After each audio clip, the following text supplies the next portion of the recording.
Mbote bandeko na ngai nayebi ke bozo kolanda partout ba internautes ba congolais ezala ya Congo Brazza po Congo Brazza na biso tozaka mboka moko ezala ya Congo Brazza boza ba congolais mbote na ndenge bopesa nga litoyi ngai génie noir sentinelle de la République. Oui, je suis sentinelle parce que nayaka pamba te sentinelle nayaka kaka soki intervention ezali. Je suis là parce que y a eu urgence. Lelo na ba dossier so botali nga na maboko mona na simbi ba dossier. Et j'ai des dossiers sensibles. Dossier à liboso moni so tali titre on likoba bibukanga lonzo. Plus de 2 millions, plus de 205 millions.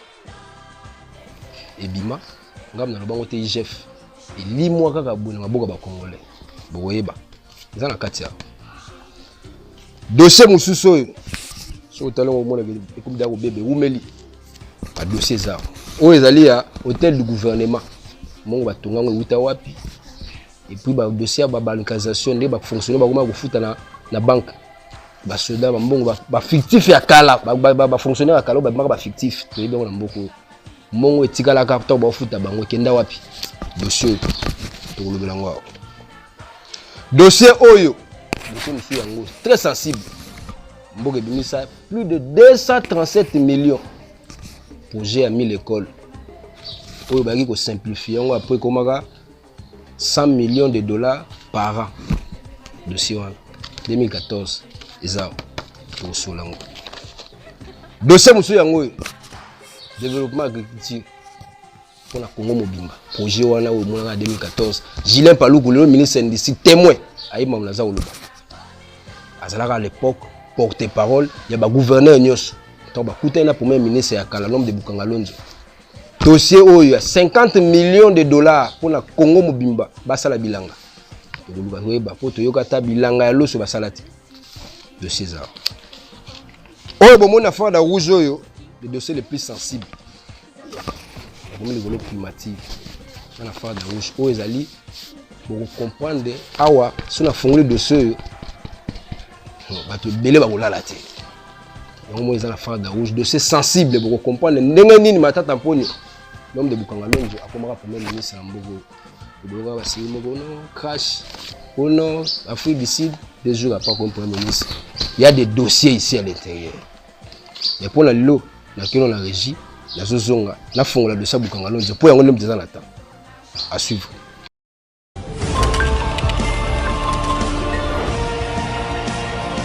J'ai pris le temps d'observer ce débat.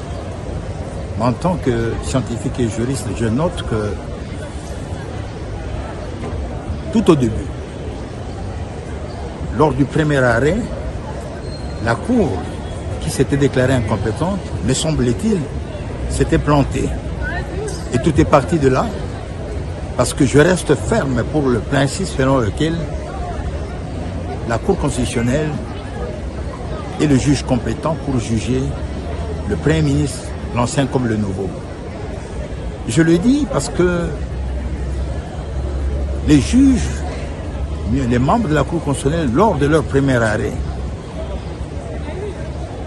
s'étaient comportés plus en constitutionnaliste qu'en pénaliste. Parce que cet arrêt avait méconnu un principe fondamental du droit pénal qui est celui de la cristallisation, qui se caractérise par le fait simple. Le juge au moment de fait est celui toujours compétent au moment de poursuite. C'est-à-dire, l'ancien Premier ministre peut être poursuivi aujourd'hui par la Cour constitutionnelle pour les faits commis au moment où il était Premier ministre ou à l'occasion de l'exercice de ses fonctions de Premier ministre. Je reste sur ce principe de cristallisation qui est un principe fondamental de droit pénal et qui respecte l'autonomie du droit pénal devait et doit toujours être respecté. Merci beaucoup na régie na ndenge bo tu souffle moké. Dossier Bukangalonzo ah dossier Bukangalonzo. Nga été Bukangalonzo. Dossier Bukangalonzo dossier problème. To mona na mboko oyo ba pesa mbongo po balona bilanga. Bato ba congolais tout ba yebi na kisasa to lo ba bilanga ebota université. Parce que dossier Bukangalonzo soki basambisi yango te congolais kozala kimia ata mokete. Oui, Congolais nyonso akotika la kozala kimia te. Nazo fungola de son kala mingi, nazo kota la katia. Parce que j'ai fallu baki déjà wake plus de 205 millions et bunga. Nabi franc congolais te millions ya dollars et bunga na projet wana ya parc agro industriel ya Bukangalonzo. Oyo atali sango ko beba to liatu. Parce que dossier wana même maman wenza koma ko kanisa bantata pour noka so akoti wenza. Atalika ikula masonde kuma 3500. Akanisi mbamwa Bukangalonzo ya so masango libotaki. Batonga to somba masango na priorité. Soki lelo tokoma ko so masango na Tanzanie. Na pona Bukangalonzo. Bukangalonzo nani batata mponi. Bapesi mbongo masango eboti université. Ngaku na kendaki plus loin. Émission na sala ngwapi. Nazana kindu. Oui, nazana kindu. Tala ba image o ozomona wana illustration. Je l'accepte ndenge nini na koma giti na université oyo. Etongama na mbongo ya masango. Na yeko constater que na kisasa toyebaka te nzoka ezalaka université te. Nde bomona ba image wana université ya munene boye na kisasa na yebite za wapi. Parce que même université ya kisasa ekosa. Bozomona ba image. Na fongoli ya dossier Bukangalonzo. Université bozomona etongama na mbongo ya masango ya Bukangalonzo. To comme la 2021 ba sambisa yango Koko Soyo le beza est compétent. Congolais silika. Il y a des journalistes au ba ko défendre parce que là lobby moi je suis le journaliste indépendant mais le sentinelle de la presse congolaise. Je surveille les mots et les mouvements de tous les journalistes corrompus. Si tu es corrompu, je suis là pour vous. Et je suis aujourd'hui parce qu'il y a des journalistes corrompus au ba continue le Bukangalonzo pour nuire les scientifiques congolais. Tala mboka oyo yebi ko respecter ba scientifique te za mboka moko eza na danger. Parce que dans la batunsu na mboka ba simba bango te. Ba lokola ba sage ya ba république.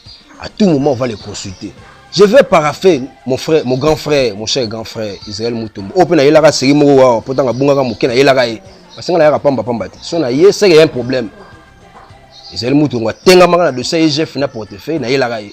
Lelo siko na yeli ba journaliste ba tenga mi pour na dossier oya Bukangalonzo. Un certain journaliste à Tengami, il s'attaque à un professeur, un scientifique. Tala, ba scientifique baza bato ba simbagate. Je paraphe Israël Mutombo. Le bagalo moko la mission ya mbaga professeur Luzolo Bambi. Na émission na lobaka lobi. Bato ko ba Luzolo Bambi oyo baza tina moko baza ba parti politique te. Parce que baza bato yo à tout moment pour moko za na besoin na bango. Oui, effectivement. Mais comment la jeune moko boya bandi journalisme moko kaka la mingi te. Comment la jeune moko parce que ça na nzala. Parce que pa bandi ko yola ko koma bien a commis na YouTube, na Facebook, na internet, na Google que un professeur a cassé sa lunette scientifique pour la nzala. T'es tous gentil. La fongo ce que de ça Bukangalonzo. Matata pour na kati ya. Ba pesi professeur oyo bato IPC ba commissaire professeur matata mponi to ko tira lisa professeur parce que tango ya beta rato le la bonne gouvernance n'école bata bonne gouvernance azate il a mal géré la république l'école ba dima ba lozolo bambi en tant que bata bonne gouvernance bata lutte contre la corruption bata bonne gouvernance au la ba Adolphe Muzit l'école wana yeguna za la kate mami koti sala makati na makasi il a été refusé non admis parce qu'il a mal géré la République.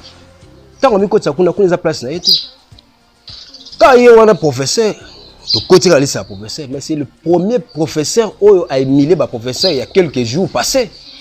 Alors qu'il y a un professeur dans montagne du Colo, il y a un professeur mais aujourd'hui, il organise toute une presse corrompue pour s'attaquer dans le même professeur.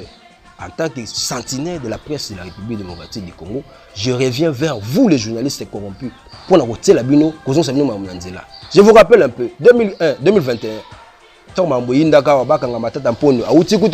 je viens pour affronter la justice de mon pays. À l'aéroport, je suis venu pour affronter la justice de mon pays. Alors qu'il était venu pour corrompre les sénateurs. À l'époque, le professeur, le scientifique, j'aime toujours l'appeler comme ça, le scientifique Luzolo Bambi avait dit quoi à l'époque?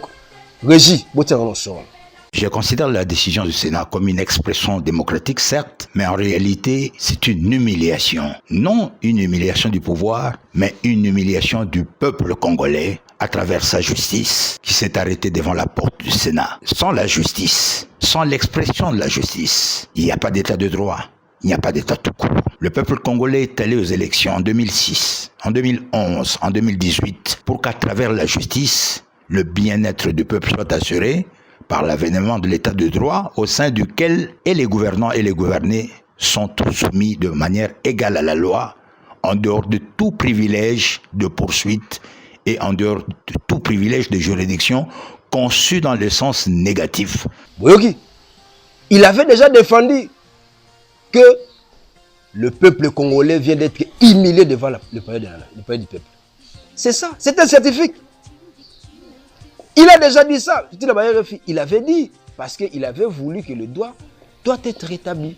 Parce que ça, plus de 30 ans, il y a droit pénal. C'est ce qu'il fait. Et il y a ça là.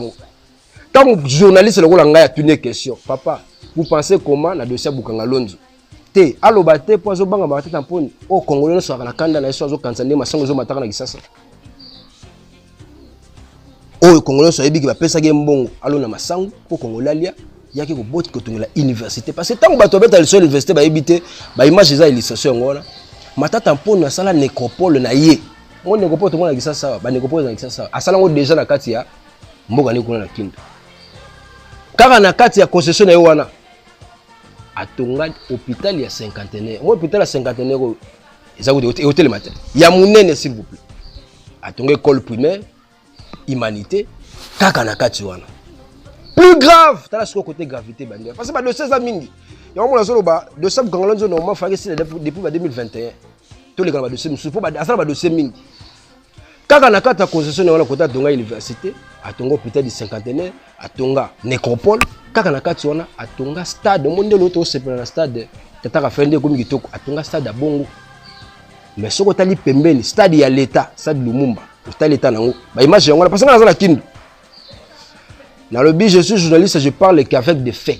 Ouais, ça va fait. Le on a tiré le balisation, le bina rozonga, beaucoup de choses pour la tigre, la réaction, la population, bon, on va à ton glaive, ce bulot, comme tu profites à la moitié. Parce que dans l'hôpital, on a nos hommes, il y a ma tante tamponi. Consultation à 100 000 francs. Tout ça gentil, la population vit dans la condition. Si vous avez un bongo, Aza au bête à tout la bonne gouvernance. Moutabongo, Aza organiser les journalistes corrompus pour s'attaquer à un scientifique. Comme le le Bambi, que la République et tout le monde ici, dans le monde de la va respecter. Et ça la mukolo tout le monde la muké à respecter tata wana. Lelo, bongo comme c'est le roi il veut s'attaquer à un individu. Oyo a escroqué mboka mobimba. Le ko la matata mponi. Le na fongoli mo muké dossier Bukanga Lonzo parce que la dossier yo Congolais no sazo linga e koma na suka. Oui, tokozala kimia kaka mukolo oyo. Il sera condamné parce que c'est lui le maître du jeu. Mokola kozala condamné, mokolo ba ko juger pe ba condamné parce que c'est clair.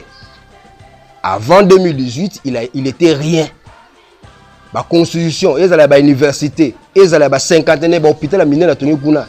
Oya mongo nyonso kota na poche na ye parce que na hôtel minene pa tsolo boka ton na sala ki constant. Boka ne na lobaki. O mongo nyonso ba hôpital wana munene na tonga kuna. Université munene na tonga kuna. Institut supérieur primaire et humanité à Tonga kuna mbongo saison à poche naé azalaka le côté et bandi ko tonga ma partie déjà en 2014 tant comme premier ministre.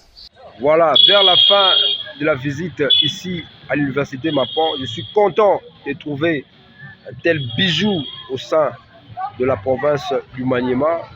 Un constat et que cadre moko idéal et puis magnifique même sur l'espace vert et aussi du point de vue bâtiment. Mais ma bezaka surtout pour l'intérêt de la population. Mais ma bezaka mingi pour mbongo nyonso di maka awa. Qui n'a la poche na ye. Ma bega yango wana. Comprenez la suite. Je vous mets en garde, vous les journalistes corrompus.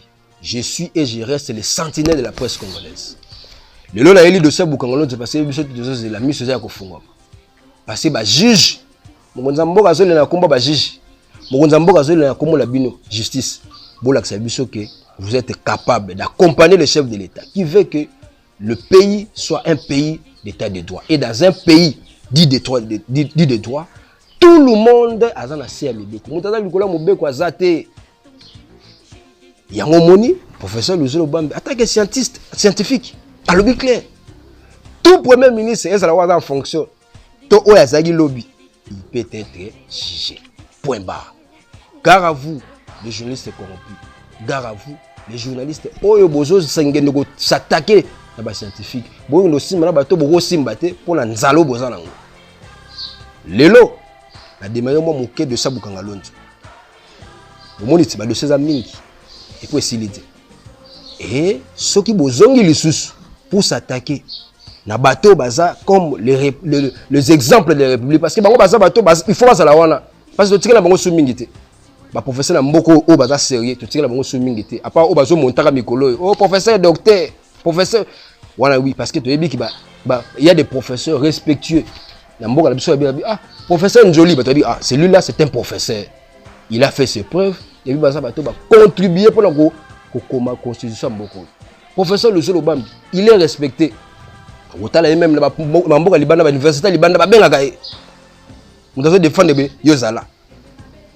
Ex Marcel, pour tout le monde ba image ba bengi ye. Université ex Marcel. Pourquoi? Parce que il a l'expérience, il connaît ce qu'il fait et c'est un vrai professeur. Alors, gare à vous, ceux qui bozongi lisusu ba pesi sous $25 de ba pesi retour liboso pour combattre. Bozongi lisusu cette fois-là. Je vais ouvrir ce dossier et c'est le dossier le plus sensible de l'homme de Bukanga Lonzo. Retenez ceci, il sera jugé et condamné parce que ceux qui sont congolais, il doit se justifier parce que c'est la normalité, parce que même maman azote ngouba, soit tigre mutate ngouba. Tango zonga, il faut assenga compte, il faut rendre compte. Ceux qui mutate ngouba, yo senga compte pour y basulo te combien de ngouba, to combien de verre. Bon, ils ont ba tutu, ils ont ba congolais. Ils ont ba tout nos quantités pour l'année. À mon website, vous avez moi la mboka na yo. Donc on a tebino en garde. Ce dossier sera ouvert. Ce qui bezongi le sous nan zalo bozana. Et je vais dire des histoires qui vont choquer la République. Gare à vous.